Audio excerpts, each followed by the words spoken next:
J'étais avec Kerry James dans sa salle.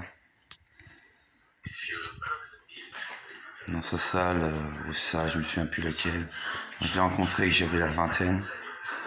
Bon. Et puis il y avait ces petits gamins palestiniens là qui discutaient.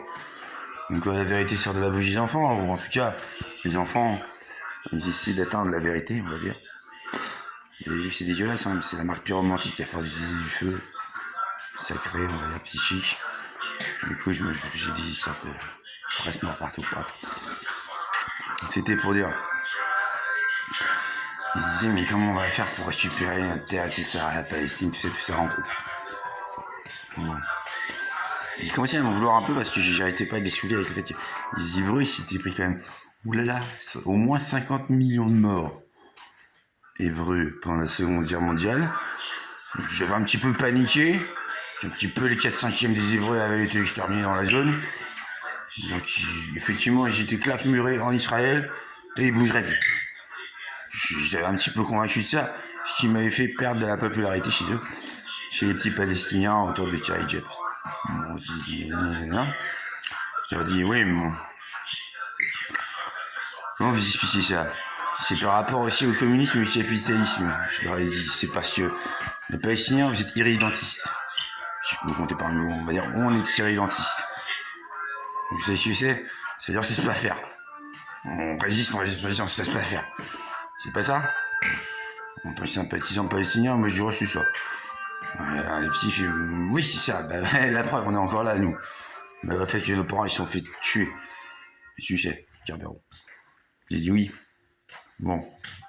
En fait, c'est pour t'expliquer. Un truc que t'as peut-être pas vu avec tes amis. Les irrédentistes.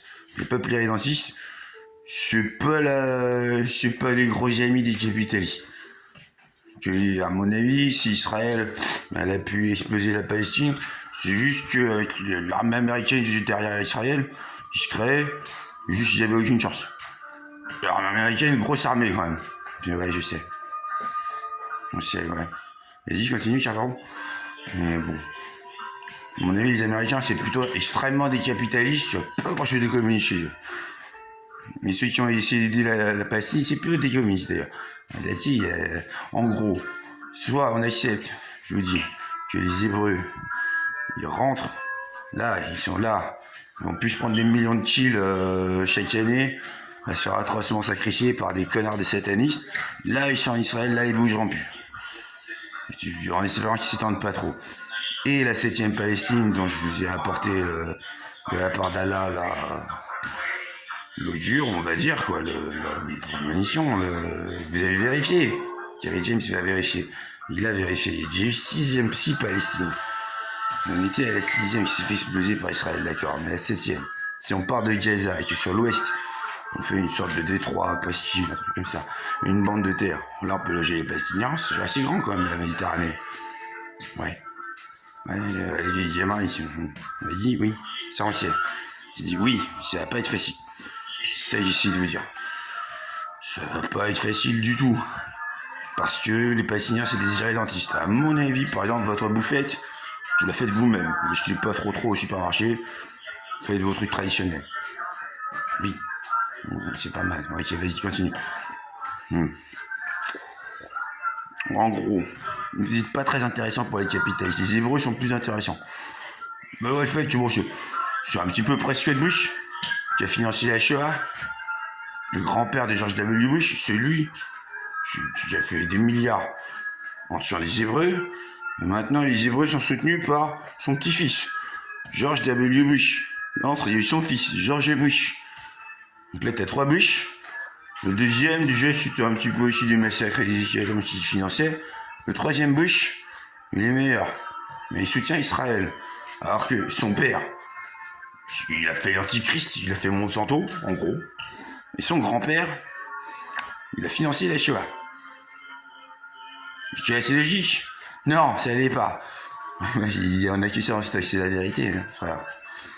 Ouais, donc, ça va être très très très difficile à partir de Gaza de faire une petite presqu'île, un truc comme ça, parce que pour alléger les Palestiniens. La 7e Palestine, qui devrait durer d'après Allah, elle va être très difficile à mettre en place. Je vais t'expliquer pourquoi. L'occasion fait le larron. Voilà. C'est triste, mais c'est comme ça. Imagine, moi c'est une foire. Il y a larron en foire. Tu connais l'expression? Je vois pas le rapport. Larron en foire. C'est quoi des larrons? L'occasion fait le larron. L'occasion c'est quoi? Par exemple, c'est une foire. Le monde c'est une foire. T'es d'accord là-dessus? Hypothèse. Puis vas-y, ouais, vas-y. Un des petits.